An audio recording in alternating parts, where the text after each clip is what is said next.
Bienvenido, bienvenida a Learn from the Case. Hola, ¿cómo estás? Abro este canal para presentar algunos casos. Trabajo dentro de la neurología y medicina interna y quiero compartir un poco de lo que he y estoy aprendiendo. Quiero comentar que trabajo en distintos hospitales de distintos países. También me formé en distintos países, de manera que los tratamientos en distintas administraciones pueden y van a variar. Me parece que esto también nos ayuda, aporta a nuestra formación médica. Hoy voy a hablar de las malformaciones de Chiari. Las malformaciones de Chiari son causadas por problemas en la estructura del cerebro y el cráneo. En las malformaciones de Chiari, la parte inferior del encéfalo presiona hacia abajo, por lo que hay un desplazamiento de las amígdalas cerebelosas a través de una abertura en la base del cráneo, empujando el cerebro hacia abajo, hacia el canal espinal. Voy a dejar aquí varias imágenes para intentar ilustrar lo que estoy diciendo. En desplazamientos menores hacia abajo, menores de 1 centímetro, el paciente puede estar asintomático. El cerebelo es la parte del cerebro caudal que produce tracción descendente y por lo tanto hernia el tronco encefálico y el cerebelo a través del agujero magno. Un mielomeningocele generalmente resulta en una parálisis parcial o completa del cuerpo por debajo de la abertura espinal. Es el tipo de malformación de Chiari más asociado con hidrocefalia. Suele requerir derivación a través de un shunt para la hidrocefalia e intervención quirúrgica para el mielomeningocele y puede incluir esta cirugía descompresión de la fosa posterior mediante craniectomía suboccipital. Luego está la malformación de Chiari tipo 3, que es una condición crítica caracterizada porque parte del cerebelo y el tronco encefálico sobresalen o se hernian a través de una abertura en la parte posterior del cráneo. Las membranas que rodean el cerebro y la médula espinal también pueden herniarse.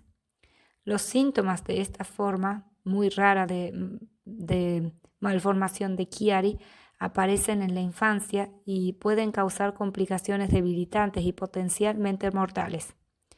Los bebés con malformación de Chiari tipo 3 pueden tener defectos neurológicos graves adicionales como convulsiones y retrasos físicos y mentales.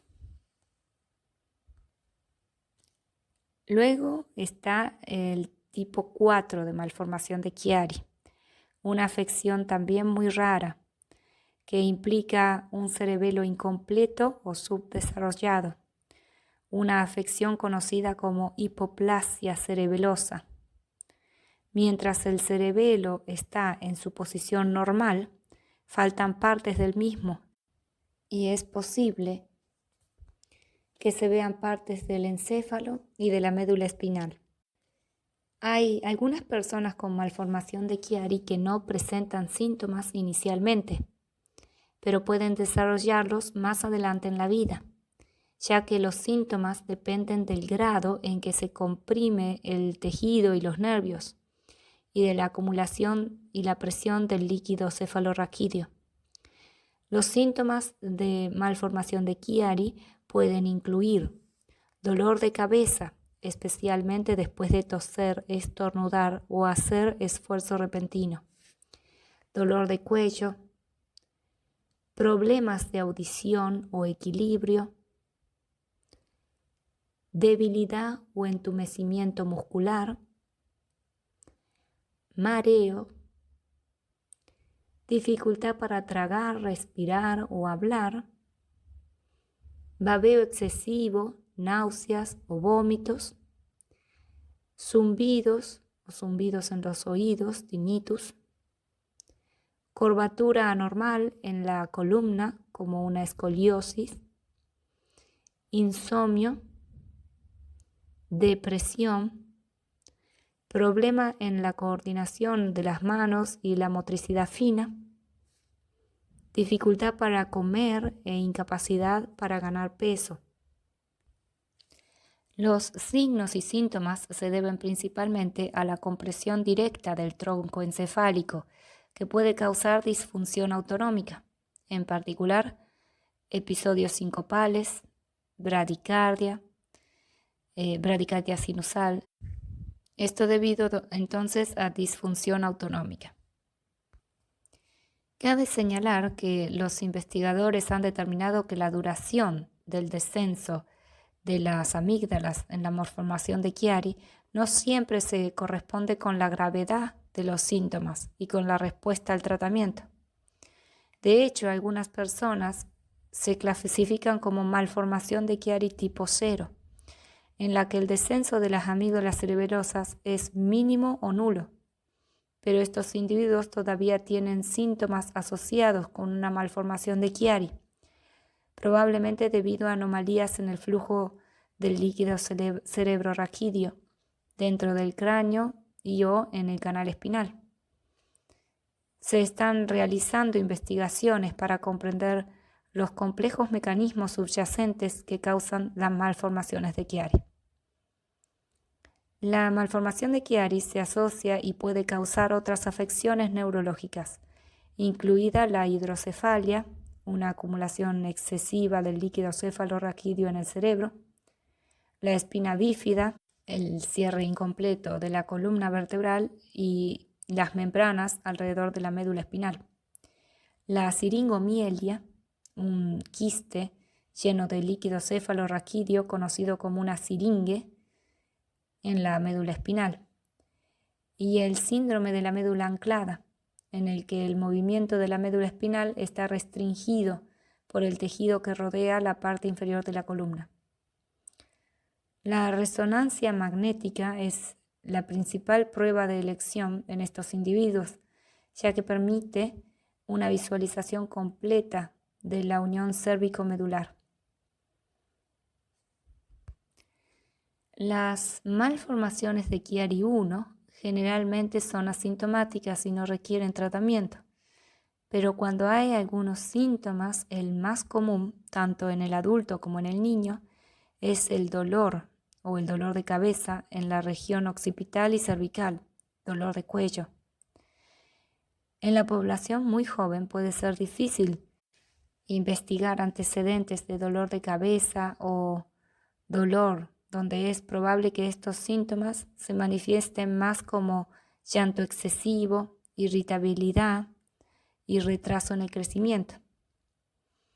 Es más probable que los pacientes pediátricos presenten disfunción del tronco encefálico, como apnea del sueño o dificultad para alimentarse.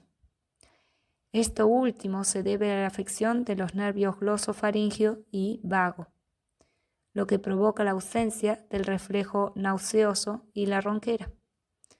Como el cerebelo está involucrado en las funciones cognitivas superiores, recientemente se han investigado posibles alteraciones cognitivas y se ha informado la presencia de un deterioro cognitivo generalizado en el funcionamiento ejecutivo, la fluidez verbal, la cognición espacial, el lenguaje y el procesamiento de la memoria. Cabe señalar que la cefalea producida por la malformación de Chiari 1 suele verse exacerbada con la maniobra de Valsalva, debido al tamaño reducido del agujero magno. Esto debe diferenciarse de las cefaleas crónicas que no varían con la maniobra de Valsalva, que pueden atribuirse a patologías distintas a Chiari 1. Por ejemplo, la hipertensión intracraneal. La hipertensión intracraneal idiopática, mejor dicho. Aunque las migrañas tienen una prevalencia similar a la de la población general, en los individuos afectados por Chiari 1 hay una edad de aparición más temprana y una presentación clínica grave. La resonancia magnética es, como se dijo, la principal investigación realizada para la malformación de Chiari tipo 1 y proporciona una representación anatómica de la unión cráneo-cervical con la identificación de las complicaciones secundarias como la hidrocefalia y la siringomielia. Cuando estás estudiando a un nuevo paciente con Chiari y deseas evaluar el grado de discapacidad, puede resultar gratificante solicitar un estudio del sueño, que implica dormir durante la noche en una habitación donde puedan controlar la respiración, los ronquidos, la oxigenación, la actividad convulsiva para determinar si hay cualquier evidencia de apnea del sueño. Para evaluar la deglución, se puede solicitar una fluoroscopía que se utiliza para observar el proceso de deglución interna y determinar si existe una anomalía que sugiera una disfunción del tronco encefálico. El potencial evocado auditivo del tronco encefálico es una prueba eléctrica para examinar la función del aparato auditivo y las conexiones del tronco encefálico. Esto se utiliza para determinar si el tronco encefálico está funcionando correctamente.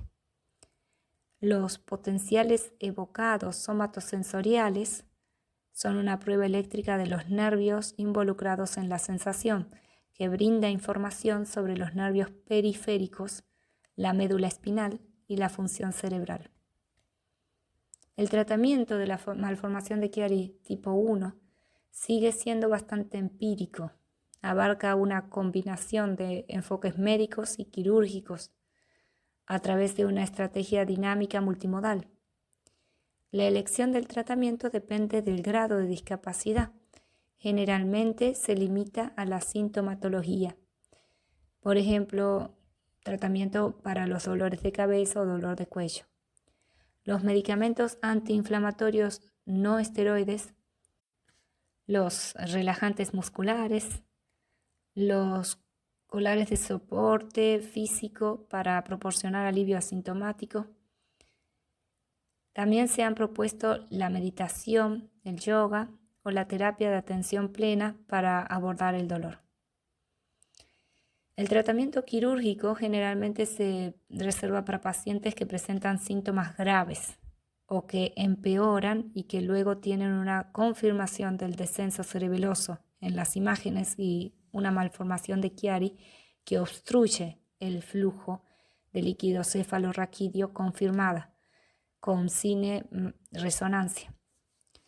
La cirugía tiene como objetivo proporcionar descompresión de la unión cérvico-medular restringida, permitiendo que el flujo del líquido cefalorraquídeo se restablezca a niveles óptimos.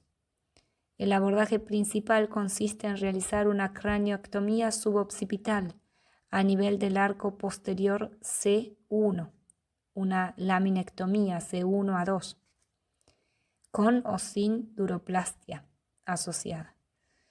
Por lo tanto, esta intervención, indicada como descompresión de la fosa posterior, es el enfoque neuroquirúrgico más adoptado, centrado en restaurar el flujo del líquido cefalorraquídeo a través del agujero magno. El proceso se realiza hasta en el 99%, según la literatura. Se ha propuesto un procedimiento mínimamente invasivo que permite la resección de la hernia amigdalina cerebelosa submeningia seguida de la reconstrucción de la cisterna magna sin craniectomía para abordar la Chiari 1 con siringomielia. Entre los enfoques no invasivos también se han propuesto varios métodos para descomprimir la siringomelia cuando se asocia a la malformación de Chiari con drenaje distal al espacio subaracnoideo. Es también llamada derivación siringo-subaracnoidea. La malformación de Chiari de tipo 2, como se mencionó anteriormente, suele requerir derivación para la hidrocefalia e intervención quirúrgica para el mielomeningocele y puede incluir descompresión de la fosa posterior mediante craniectomía suboccipital también.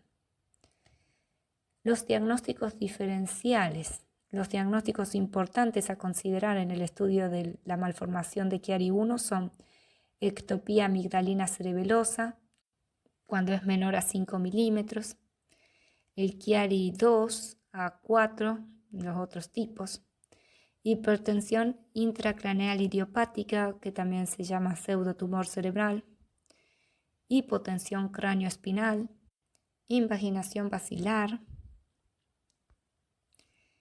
etc. Pronóstico. Los resultados quirúrgicos son favorables.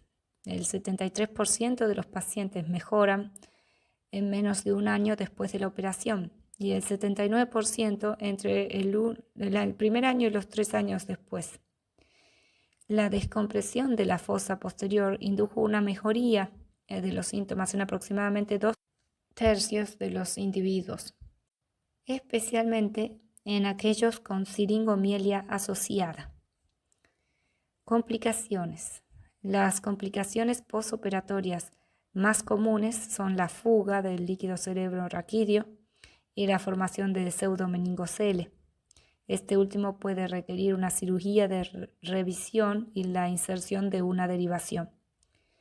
Otras complicaciones incluyen meningitis aséptica y bacteriana, lesión de la arteria vertebral y formación del hematoma epidural.